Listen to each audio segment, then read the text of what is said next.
Welcome. उम्मीद है कि आपके लिए त्योहारों का सीजन कुछ नए रंग और नई आशा लेकर आया होगा। वैसे बाजार में माहौल थोड़ा सुस्त ही रहा। दुर्गा पूजा और दशहरे पर खरीदारी उम्मीद से कम दिखी और अब दिवाली पर सबकी उम्मीदें बंधी हैं। इस बीच ई कॉमर्स साइट्स पर इस साल त्योहार की खरीदारी जमकर हो रही है, यानी कि डिजिटल की चमक और महत्व बढ़ रहा है। तो इसी नोट पर शुरुआत करते हैं आज के ब्रांड बाजार की। मैं हूं इशलीन कौर। देखते हैं इस बार क्या है खास हमारे शो में। सोशल मीडिया पर कैसे और क्या करें पॉलिटिकल पार्टियां अपना ब्रांड बनाने के लिए। मार्केटिंग एंड आई में जानेंगे कैसे यूट्यूब बन रहा है ब्रांड्स के लिए दूसरा सबसे जरूरी माध्यम। और क्या आप जानना चाहेंगे आपका ब्रांड कितना अट्रैक्टिव है। सोशल मीडिया का महत्व आज इतना बढ़ गया है कि हर ब्रांड इस पर दिखना और अपनी एक आइडेंटिटी बनाना चाहता है। ब्रांड्स इसे एक टूल की तरह इस्तेमाल करना चाहते हैं जिससे वो कंज्यूमर्स के मन को भांप सके, और इससे सीख ली है पॉलिटिकल पार्टीज ने। सभी पार्टीज सोशल मीडिया पर अपनी छवि सुधारना चाहती हैं, लोगों से बात करना चाहती हैं। 2014 के इलेक्शन से पहले देश की दो बड़ी पार्टियों के कार्यकर्ता सोशल मीडिया की अपनी स्किल्स को बढ़ाने में लगे हैं और सोशल मीडिया के दांवपेच सीख रहे हैं। तो क्या और कैसे करना चाहिए पॉलिटिकल पार्टीज को सोशल मीडिया के जरिए, और क्यों रहना चाहिए सतर्क इस माध्यम पर, देखते हैं ब्रांड बाजार की एक खास रिपोर्ट। सोशल मीडिया पर इस वक्त देश के दो नेताओं के बारे में सबसे ज्यादा बातचीत होती है। पहला नरेंद्र मोदी और दूसरा राहुल गांधी। और 2014 के चुनाव के बाद ऐसा माना जा रहा है कि इन्हीं दोनों में से एक के हाथ में होगी देश की कमान। पार्टियों को सोशल मीडिया की जरूरत का अंदाजा तो है, लेकिन इसे अपने फायदे के लिए, लोगों के विचार जानने के लिए, लोगों से जुड़ने के लिए कैसे इस्तेमाल किया जाए, ये अभी भी पॉलिटिकल पार्टियों के लिए एक बड़ी चुनौती है। We have been a bit slow in starting off on Twitter and some social media platforms, but we are now there and we aggressively moving forward, and we will be connecting. Besides Facebook, Twitter will get onto Google Plus and many other mediums where we can really engage with the masses, put our views there, hear what they have to say, respond appropriately, because the power of social media is that of engagement. It's different from the mouth media or the traditional media where it's a one-sided monologue. Here there is a dialogue. The people who are on the media get an opportunity to listen to both sides of the coin and form their own opinions and have a perspective on the media. Social media की जो power best optimise की है वो सबसे ज़्यादा हमारी party ने की है। BJP is way ahead of the other parties in optimizing the social media, the power of social media, and ये इसने हमको इतना we've come into the people, we've been able to engage with them and get their feedback to where we are going wrong, what we should do to go forward. आप जानते हो last दिनों में पैसे बांटे जाएंगे, लुंगी, हजारों की नोट सारी पार्टी करती है। अब इसको कैसे रोकें? इसमें ट्विटर का कैसे प्रयोग हो कि हर स्लम के अंदर हम जाएं, ये दूसरी बड़ी बड़ी पार्टी रुपये देने जाएगा तो उसको कैसे ट्रैप किया जाए, पुलिस तक कैसे पहुंचा जाए, इसमें सोशल मीडिया का बहुत बड़ा रोल प्ले करेंगे। आने वाले चुनाव के लिए सोशल मीडिया पार्टीज के लिए वोट्स और सपोर्ट बटोरने का माध्यम बन गया है। सोशल मीडिया से पार्टियों को उस यूथ की सोच के बारे में अंदाजा मिलता है जो इस वक्त देश की 65% जनता है। आम आदमी पार्टी जैसी पार्टियां जिनके पास फंड्स कम हैं, उनके लिए ये प्रचार का सबसे अच्छा माध्यम है।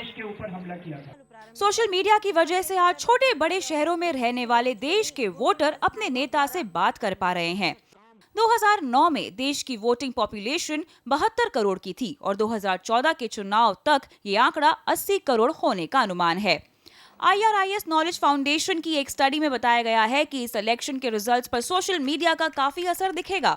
इस रिपोर्ट में कहा गया है कि लोकसभा चुनाव में 150 से ज्यादा कॉन्स्टिट्यूएंसीज के नतीजे फेसबुक के यूजर्स पर निर्भर होंगे।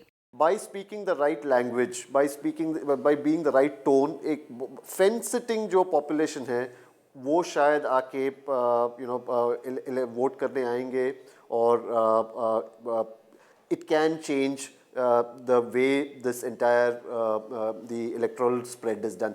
दूसरा एक बहुत ही important TG है first time voters. In a country like India, that's quite a significant population. और अगर between the fence sitters और first time voters, अगर if we succeed इनको ballot box तक लेके आने के लिए, then I believe that is still a very very powerful thing. America में बराक ओबामा ने सोशल मीडिया को जोर शोर से अपने कैंपेन के दौरान इस्तेमाल किया, जिसका फायदा साफ दिखाई दिया। देश में बीजेपी के prime ministerial candidate Narendra Modi के माइक्रो ब्लॉगिंग साइट ट्विटर पर तकरीबन 24 लाख फॉलोअर्स हैं। ये किसी भी भारतीय पॉलिटिशियन की तुलना में सबसे ज्यादा है। मोदी का ऑफिशियल फेसबुक पेज और यूट्यूब चैनल भी है। वहीं सोशल मीडिया की रेस में कांग्रेस काफी पीछे रही है। असल में पहले कांग्रेस पार्टी सोशल मीडिया के खिलाफ नजर आती थी। सोशल मीडिया पर अपनी बात कहने की छूट से कांग्रेस को एतराज था, पर आज प्रधानमंत्री मनमोहन सिंह से लेकर शशि थरूर, कपिल सिब्बल, कई सरकारी मंत्रालय सोशल मीडिया पर हैं। कांग्रेस हर प्रदेश में अपना सोशल मीडिया विंग बना रही है। कुछ दिनों पहले कांग्रेस के मनीष तिवारी और शशि थरूर ने एक वर्कशॉप के दौरान ट्विटर और माइक्रो ब्लॉगिंग के ऊपर सेमिनार्स कंडक्ट किए। सोशल मीडिया इज़ एक रीसेंट फिनोमेना है, 2008 ऑनवर्ड्स डेवलप हुआ है एंड बीजेपी एक पहली पार्टी थी जिन्होंने इसको अपनाया and they have been better at it. पर आम आदमी पार्टी एक स्टैंड करती है, एक एंटी एस्टैब्लिशमेंट उनका पोजीशनिंग है, तो वो पोजीशनिंग सोशल मीडिया पे काफ़ी क्लियर है। तो पता कर सकते हैं इन सब बड़ी बड़ी पार्टियां बड़ी एडवर्टाइजिंग एजेंसियों के साथ मिलकर तगड़े कैंपेन्स तैयार करती हैं, जिसमें इस बार सोशल मीडिया और डिजिटल माध्यम का खास रोल होगा।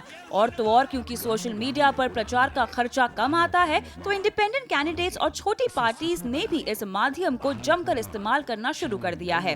हालांकि इस माध्यम का इस्तेमाल अपने प्रचार के साथ साथ दूसरे के खिलाफ भी खूब हुआ है। जैसे पॉलिटिकल पार्टीज ने जानबूझकर हैशटैग्स यानी कीवर्ड्स बनाए ऑपोजिशंस की रेपुटेशंस को चोट पहुंचाने के लिए। पप्पू पॉपुलर टर्म रही, जो नरेंद्र मोदी के सपोर्टर्स ने कांग्रेस वाइस प्रेसिडेंट राहुल गांधी के लिए बनाई, और जवाब में फेकू कांग्रेस के सपोर्टर्स ने मोदी के लिए इस्तेमाल किया। लेकिन अब पॉलिटिकल पार्टियों को सोशल मीडिया प्लेटफॉर्म को एक पॉजिटिव अंदाज में इस्तेमाल करना होगा, जिससे उन्हें फायदा हो। आई थिंक सबसे पहले मोबिलाइज कर सकती है वोटर रजिस्ट्रेशन में, बिकॉज काफ़ी सारा यूथ है जो खुश नहीं है, जो आसपास होता रहता है, ट्रैवल कर चुके हैं तो जानते हैं कि अलग कंट्रीज़ में स्टैंडर्ड ऑफ लिविंग कैसा है, प्रॉब्लम्स क्या है, और प्रॉब्लम्स के कुछ सॉल्यूशंस भी उनके पास है। बट आई थिंक अगर वोटर रजिस्ट्रेशन में वो कर सके तो वो फर्स्ट है। सेकंड होगा आप कि जो स्पेंड होता है सोशल मीडिया पे वो बढ़ रहा है हर पार्टी का, तो काफ़ी सारी बार ऐसा हो रहा है कि कुछ कॉन्स्टिट्यूएंसीज़ में जहाँ पे यूथ ज़्यादा है, जो अर्बन कॉन्स्टिट्यूएंसीज़ है, वहाँ पे सोशल मीडिया बहुत स्ट्रॉन्ग रोल प्ले करेगा in getting people to vote. I think सबसे पहला मुद्दा हर पॉलिटिकल पार्टी को एड्रेस करना चाहिए, वो ये है कि उनकी आइडियोलॉजी क्या है, उनका मैनिफेस्टो क्या है, और भिन्न भिन्न मुद्दों पर उनकी क्या पोजीशन है।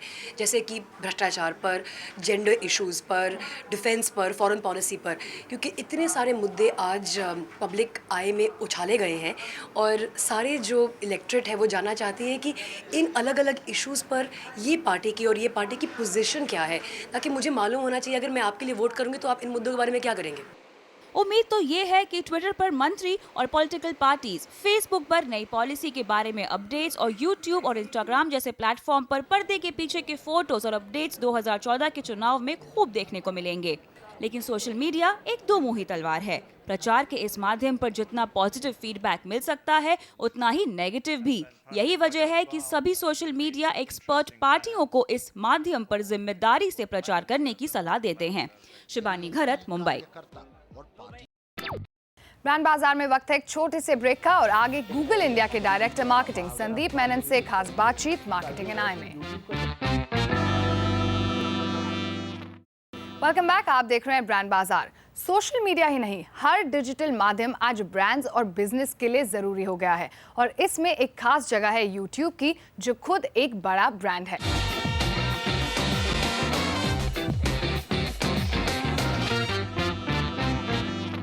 तो कैसे बढ़ा रहा है यूट्यूब अपना ब्रांड और रेवेन्यू, और कैसे काम आ रहा है ब्रांड्स के एडवर्टाइजिंग और मार्केटिंग में, ये आज हम जानने की कोशिश करेंगे मार्केटिंग एंड आई में। बात करते हैं गूगल इंडिया के डायरेक्टर मार्केटिंग संदीप मेनन से। संदीप, ब्रांड बाजार के लिए समय निकालने के लिए आपका शुक्रिया।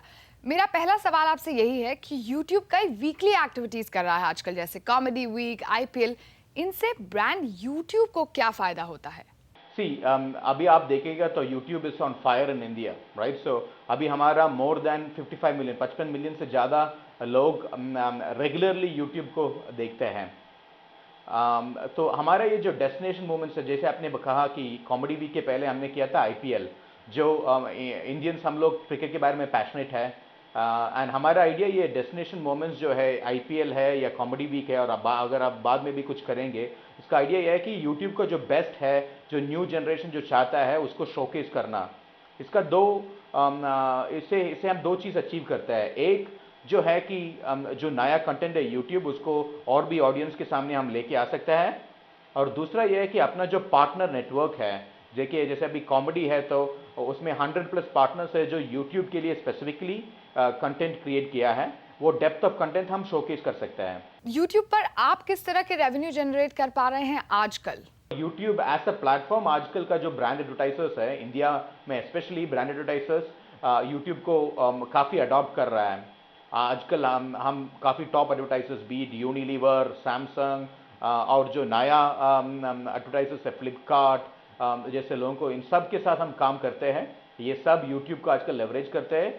ये लोग सब अंडरस्टैंड करते हैं कि the right way to do brand advertising in today's digitally connected world to the purchasing customers in India is a mix of TV and YouTube. और काफ़ी लोगों ने, काफ़ी रिसर्च ग्रुप्स ने स्टडी किया है जिससे ये साबित होता है कि जब when you do TV and YouTube together, the returns on your brand investment is much more than doing either. तो संदीप, किस तरह के एडवर्टाइजिंग फॉर्मेट्स हैं और आपको क्या लगता है ब्रांड्स किस तरह से एक बढ़िया कैंपेन के लिए YouTube को इस्तेमाल कर सकती हैं? मीन्स यूट्यूब का हमारा मीन्स गूगल का प्राइमरी फिलॉसफी है, और यूट्यूब में भी सेम फिलॉसफी है कि नंबर 1 जो फोकस है हमारा यूजर्स के लिए है। सो यूट्यूब गूगल में और यूट्यूब में दोनों में हमारा ये फोकस है कि जो इंटरनेट यूजर्स है आज का इंडिया में और दुनिया भर का, they find it as a destination, a daily destination to get quality content, be it comedy हो या स्पोर्ट्स हो या एंटरटेनमेंट हो, टीवी कैचअप हो, अक्रॉस ऑल जॉनर्स। एडवर्टाइजिंग का मॉडल ये है कि means like we have very innovative ad formats on YouTube, जैसे कि अब अपना ट्रू व्यू एड फॉर्मेट है। मेरे ख्याल से मीन्स काफ़ी कम एड फॉर्मेट्स है जो इतना इफेक्टिव है। ट्रू व्यू कैसे काम करता है, जैसे कि आपको एक एड है अपना, तो एक वीडियो का चलने के पहले as a pre roll it will play.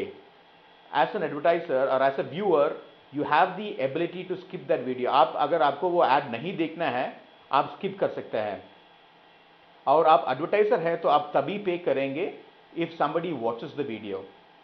So it's a very effective medium for an advertiser to put out a brand message there. और हम ये देख रहे हैं कि काफ़ी advertisers are using this platform and this medium to also experiment. जैसे कि आपके पास दो एड फॉर्मेट्स है और आपको देखना है कि कौन सा इफेक्टिव है। You can put both on YouTube and see which one has more views, which ads people see, which ads people skip, और वो देख के आपको मालूम पड़ सकता है कि what are the kind of messages your consumers are actually appreciating, and you can tailor your message for that. Alright Sandeep, ये बताइए कि देश में किस तरह के ट्रेंड्स और इनसाइट्स आपको देखने को मिल रहे हैं यूट्यूब पर? देखिए अभी आप अगर आज का इंडिया में यूट्यूब का if you look at the content there, we have about 15,000 से ज़्यादा फुल लेंथ मूवीज़ है, बॉलीवुड मूवीज़। और आप टीवी शोज देखेंगे तो almost 90% of all major TV shows in India, including आपका जो शो है, within about 7 hours, anywhere between 4 to 10 hours of viewing, it's already on YouTube, right. And YouTube में दूसरा ये है कि आज का TV viewing audience, for example आपकी जैसे एक business show, so these are people who are busy on the move, right. तो उनको अगर आपके शो पे कैचअप करना है, ऐसा भी हो सकता है कि उनका मॉर्निंग कम्यूट में वो कैचअप कर सकते हैं अपना मोबाइल में, and YouTube allows you to do this. In fact India में हम एक बहुत इंटरेस्टिंग फिनोमिना देख रहे हैं कि 40% of all YouTube views, 40% views mobile पे होता है। So I think it's just a natural evolution, the way people consume media is changing, right. आज का हैबिट क्या हो गया कि rather than watching it over entire duration, आपको स्नैकिंग का टेंडेंसी होता है। आपको कोई टाइम है तो जैसे आप स्नैक करते हैं, थोड़ा आप जाके जो आपका इंटरेस्ट है वो देख सकता है, और ये जो स्नैकिंग टेंडेंसी है ऑफ वीडियो कंजम्पशन, उसके लिए YouTube is really the best medium for that, because you can watch the video या show that you want any time anywhere. Alright Sandeep, YouTube में कई लोगों के अपने चैनल्स भी हैं, कई यूट्यूब स्टार्स उभर के आ रहे हैं। इस ट्रेंड के बारे में पर्टिकुलरली आपका क्या कहना है? हमारा जो आप जो बोल रहे हैं उनको हम वेब क्रिएटर्स बोलते हैं ना, web only creators. Hundreds and hundreds of web only creators India में हैं। और आप अगर लास्ट 5 to 6 years का हिस्ट्री देखेंगे एंटरटेनमेंट वर्ल्ड में, दुनिया का अभी जो भी नया नया बड़ा स्टार्स आ रहा है, beat Justin Bieber, Lady Gaga, ये लोग सब पहले यूट्यूब से आए थे, राइट? और यूट्यूब हम कोई भी बडिंग आर्टिस्ट को एक स्ट्रॉन्ग प्लेटफॉर्म देता है अपना वर्क को शोकेस करने के लिए। कोई भी जिसके पास टैलेंट है वो और कैमरा उनके पास है, वो एक वीडियो शूट कर सकता है, उसको यूट्यूब में डाल सकता है, and like people will start watching it, and if it's really good you will have thousands and thousands of followers. Comedy में ही एक स्पेशल जो एग्जाम्पल इंडिया में आप देख सकते हैं, there is a group called the Viral Fever. About 4-5 लोग जो IIT से पास आउट हुए थे, उन्होंने स्टार्ट किया था एक कॉमेडी शो स्टार्ट किया था। विद इन ए ईयर उनको 30 मिलियन से ज़्यादा व्यूज़, 3 करोड़ से ज़्यादा व्यूज़ ऑलरेडी मिल गया यूट्यूब में। और अबाउट 3 लाख से ज़्यादा लोग उनका चैनल को सब्सक्राइब्ड है। सो ये जो ट्रेंड है स्पेसिफिक चैनल, स्पेसिफिक जॉनर्स के लिए, ये बढ़ेगा एंड यूट्यूब उसके लिए परफेक्ट प्लेटफॉर्म है। ऑलराइट संदीप, शुक्रिया आज हमसे बात करने के लिए, and we wish and we hope कि ब्रांड यूट्यूब इसी तरह और पॉपुलर होता रहे। धन्यवाद। इसी के साथ वक्त है एक छोटे से ब्रेक का। आप बने रहिए हमारे साथ। ब्रेक के बाद जानिए कौन सा ब्रांड है कितना अट्रैक्टिव। Welcome back. आप देख रहे हैं ब्रांड बाजार। अभी तक हमने टॉप ब्रांड्स के बारे में आपसे बात की, दुनिया के टॉप ब्रांड्स की रेटिंग आपको दिखाई है, लेकिन आज हम बात करने जा रहे हैं सबसे अट्रैक्टिव ब्रांड्स की। ट्रस्ट रिसर्च एडवाइजरी ने एक रिपोर्ट में 1000 ब्रांड्स के अट्रैक्टिवनेस कोशेंट को नापा है। तो कौन सा ब्रांड है कितना अट्रैक्टिव, आइए देखते हैं।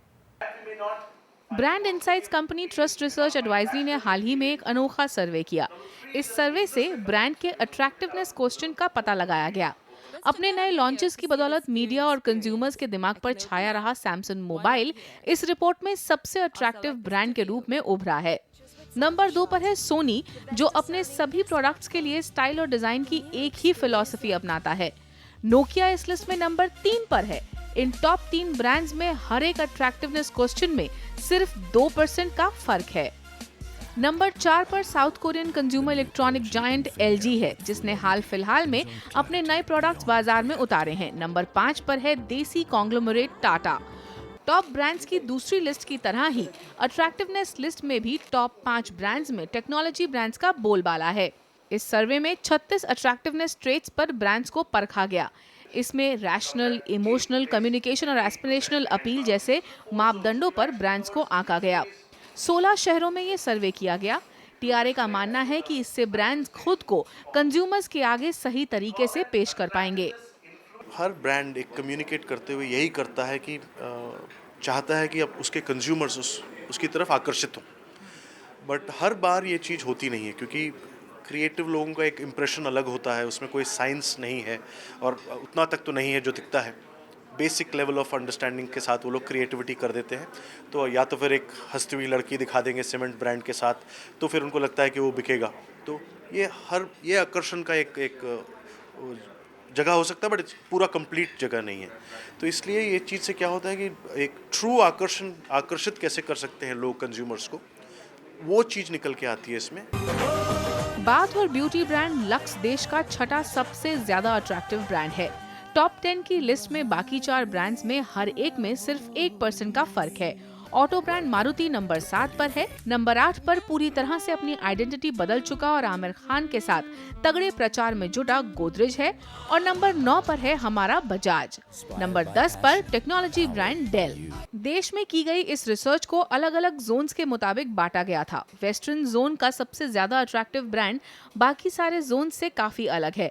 हर जोन में जहां सैमसंग नंबर 1 रहा, वहीं वेस्टर्न जोन में सोनी ने नंबर 1 की जगह ली। 1000 ब्रांड्स की इस लंबी लिस्ट में 177 फूड और बेवरेज ब्रांड्स हैं, 135 FMCG ब्रांड्स और 83 ऑटोमोबाइल ब्रांड्स। इस लिस्ट में सबसे आश्चर्यजनक बात ये रही कि ब्रांड एप्पल, जो दुनिया भर की हर ब्रांड लिस्ट में टॉप पर है, वो इस लिस्ट में 19वें नंबर पर है। यानी अट्रैक्टिवनेस क्वेश्चन में देश में नोकिया, LG, सैमसंग, डेल और सोनी से एप्पल पीछे है। शेयर रीच मेरे ख्याल से तो अगर आप किसी भी क्राउड में जाएंगे और लोगों को पूछेंगे कि कितने लोगों के पास इधर एप्पल है, तो उसमें 20 में 25 में एक मिलेगा। कितने लोग चाहते हैं, शायद 20 चाहते हो 25 में से, तो रीच नहीं है। तो अगर आप आकर्षण देखा जाए, उसका क्वोशंट जो है वो 4 लेवल्स पे होता है। एक होता है इमोशनल, रैशनल, एस्पिरेशनल और कम्युनिकेशन। कम्युनिकेशन तो एप्पल करता ही नहीं, तो आप उसको एक 1/4 में 0 दे दीजिए। आप अगर देखेंगे इमोशनल में शायद एक आता हो, बट उतना रैशनल में अगेन उसका प्राइस पॉइंट इतना हाई है कि very difficult for it to come in to the normal range of people. So इसमें वॉल्यूम की भी ज़रूरत होती है कि वो हाई आए। 19 में आया, वही मेरे को बहुत अच्छा लग रहा है, बहुत बड़ी बात है मेरे ख्याल। अट्रैक्टिवनेस की बात करें तो सेलिब्रिटीज की तरफ झुकाव लाजमी है, इसलिए इस लिस्ट में 25 पर्सनालिटीज हैं, जिनमें से 18 फिल्मी दुनिया से हैं, 4 स्पोर्ट्स पर्सनालिटीज हैं, बिजनेस जगत से सिर्फ एक अनिल अंबानी हैं और म्यूजिकल वर्ल्ड से लता मंगेशकर। रविंद्रनाथ टैगोर का नाम भी इस लिस्ट में है। पर्सनालिटीज के पैक को लीड कर रहे हैं किंग खान, जो चेन्नई एक्सप्रेस पर सवार हैं। उनसे 19% पीछे कई सारे ब्रांड्स एंडोर्स करते और केबीसी के रथ पर सवार अमिताभ बच्चन हैं नंबर 2 पर।